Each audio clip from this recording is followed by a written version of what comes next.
this one I thought I got it all. Underneath this plug down in the corner, there's another pile of shmoo, magnetic shmoo in there, so I brushed that out. You can see it's all collected on the magnet. So yeah, there's no way I would have got this clean had I not taken this all the way apart. So now I've cleaned, vacuumed, blown with air compressor, swished around. I'm sure there's probably some little tiny particle hiding somewhere, but I think it's as good as it's gonna get. So I'm still waiting on a few bearings, but this shaft, one of the shafts in here, both bearings were good on it. So I'm gonna get that shaft cleaned up and try to get that shaft back installed back in here. So here's the first shaft I'm going to clean up. I'm going to bring the pieces in one at a time, as much one at a time as I can. Try to get it all cleaned up. I'm sure there's that same grime on this shaft as there was on the other rest of the insides.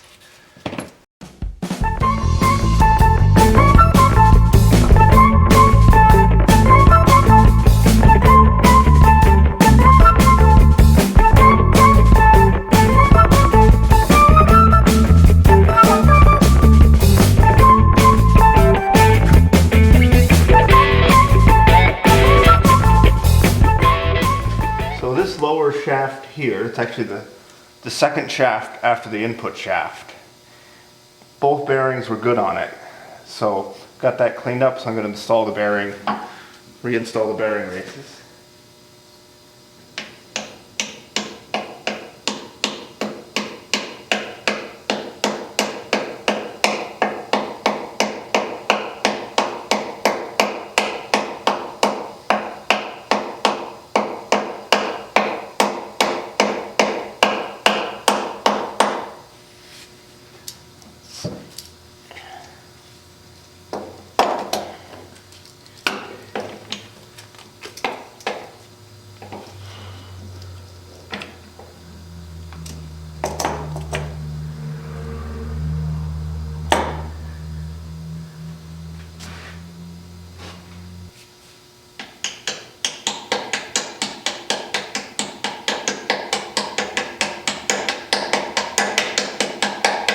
So I have not tried to spin this yet, so hopefully the shims worked.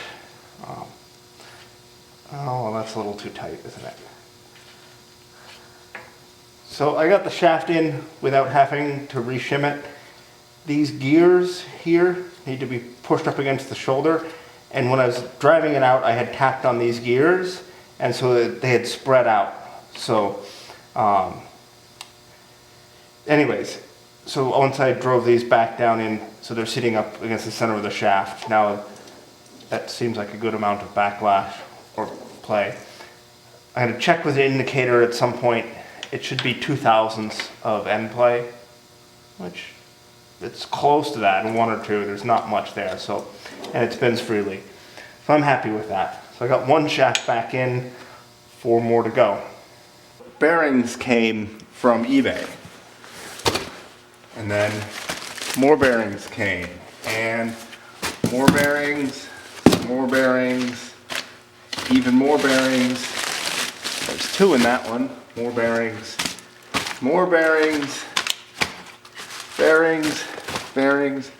and then the last box. So, time to unwrap these and see what I got.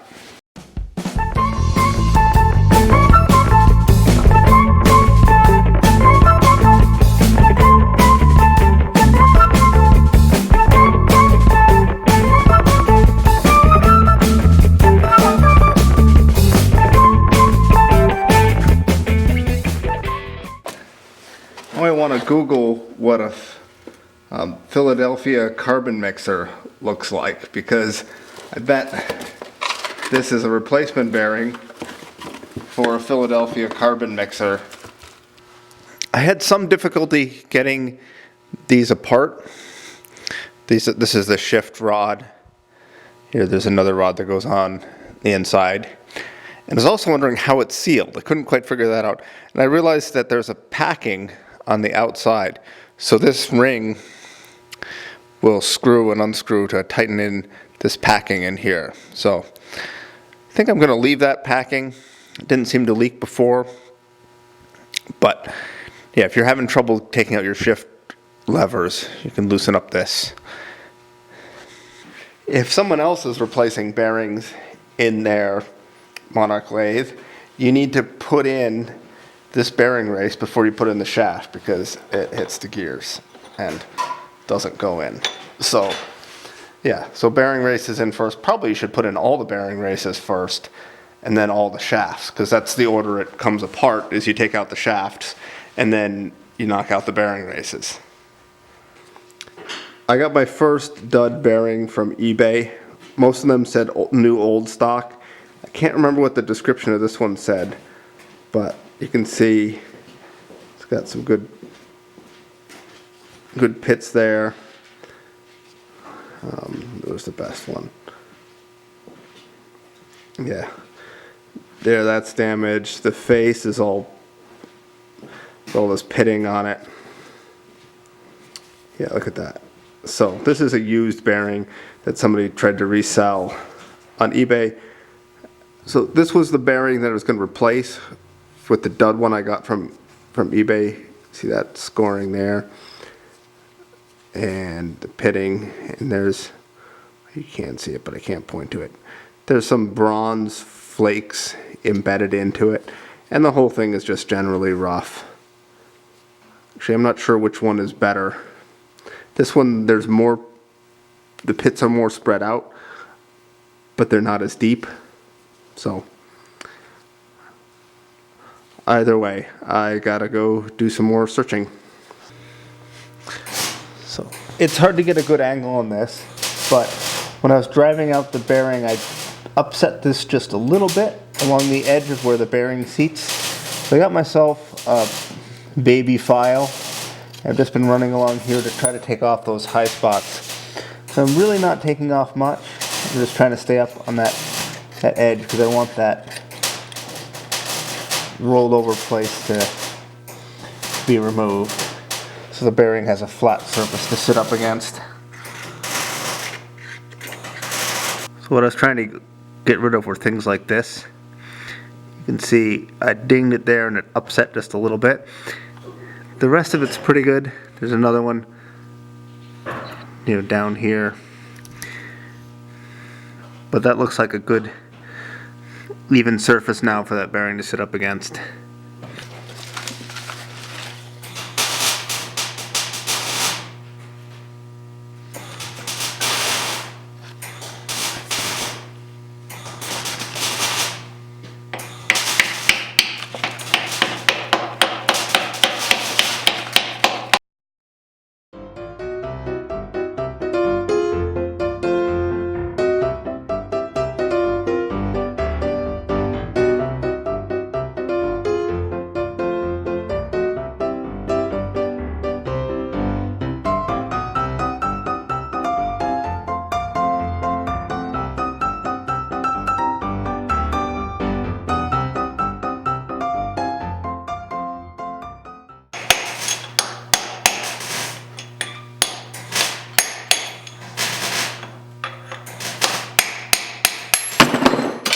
So this might be a problem.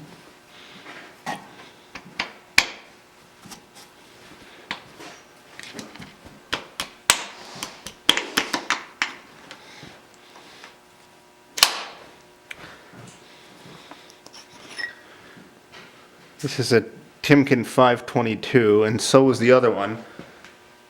Is this brass around the outside, or copper? That doesn't, but this one doesn't have that, and it this slips in. So, yeah.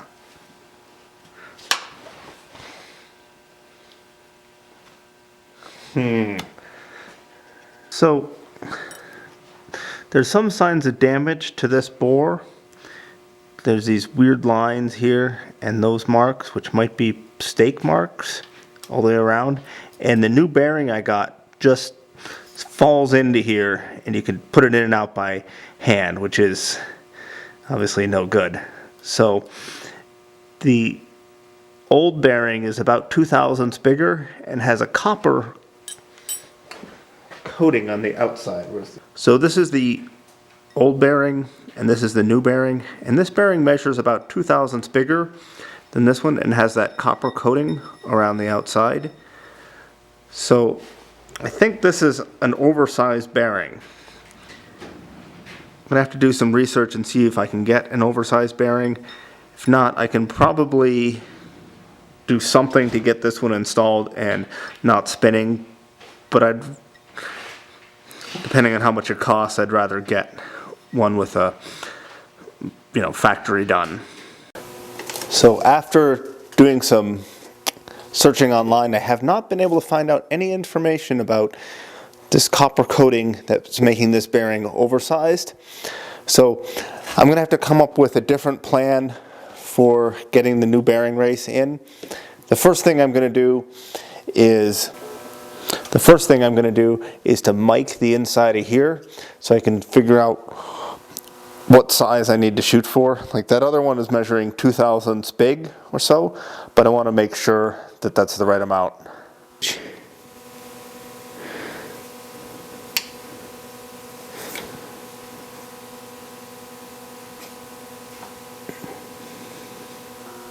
That's measuring 403.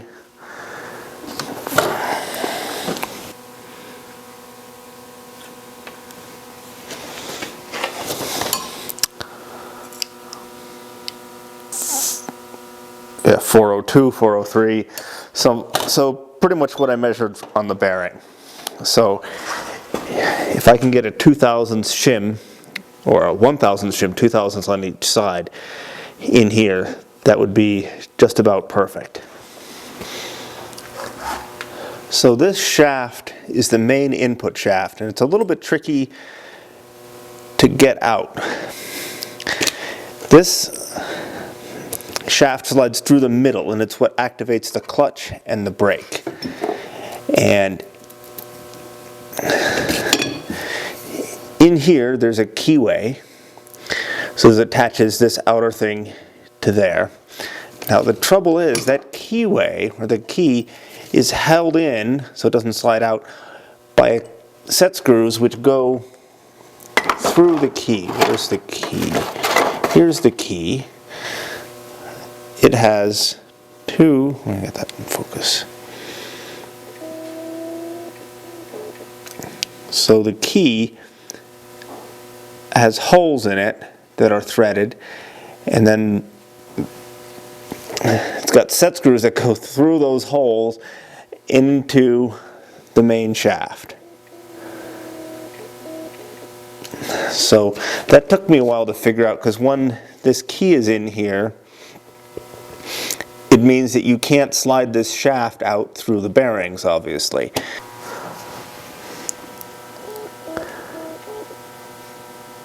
So here I have the shaft, the input shaft, just loosely installed. And I forgot why you couldn't get it apart before. So when you slide this out, this bearing hits that gear. So you need to slide this bearing off the shaft. However, you cannot slide that bearing off the shaft because of that keyway that I showed earlier. There's a keyway, and the key is attached.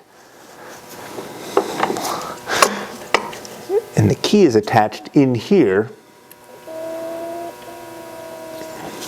Where is it? Focus. And is attached to that slot with some set screws. Just sort of screwed through and through. Both pieces holds the key in place, stops it from sliding out, but also stops the shaft from sliding through the bearing, which means you can't take the bearing off, which means you can't slide it past this shaft down here, and this shaft can't come out until that shaft comes out. So you're stuck taking that key apart. I was looking at installing the main input shaft, and I have this plate here, and I noticed there's no shims. And I was looking all around, I just figured I must have misplaced the shims. They must be somewhere in here, but misplaced. So I looked all over, couldn't find anything, took it apart, and noticed this. This back is worn, and so is the back of this bearing. So I think this was worn and this bearing set in further than what it should have been, and because of that they took out all the shims to try to get the bearing to the right tightness. This is all cleaned up, so there's no obvious signs that this was modified, but this definitely looks worn. So I guess my options are probably put it back together again, see how much end play there is, and then if there's too much, put some shims in here behind the bearing, just some plain old circles. It's probably the easiest thing to do. I suppose I could machine this down so it tightens up more, but then I would need custom shims with holes in them and everything to get it all bolted together. So yeah, I might, well, I'd wait. I might turn this down. We'll see what the fit is like. If it needs shims, I'll probably turn this flat on my other lathe. And that way I get a nice flat surface for everything to mate up against. So I will have to turn this plate down, because looking at the new bearing here versus the old bearing, the new bearing has slightly crisper corners. So I don't think this new bearing, that new bearing does not sit down nice and flat on there. It rocks back and forth. Whereas that one has worn itself into place, so that has no rocking. So this surface is no good. So I'm going to have to turn that down. Well, let's get you in focus. So this surface is no good. It's not smooth, or does not match up with my new bearing because it's worn. So I'm going to have to turn this down smooth and then probably put in a shim behind. In my next video, I'm going to show what was actually wrong with the forward reverse mechanism for the feed. So hope you subscribe to follow along and find out what my solution was and what the problem was.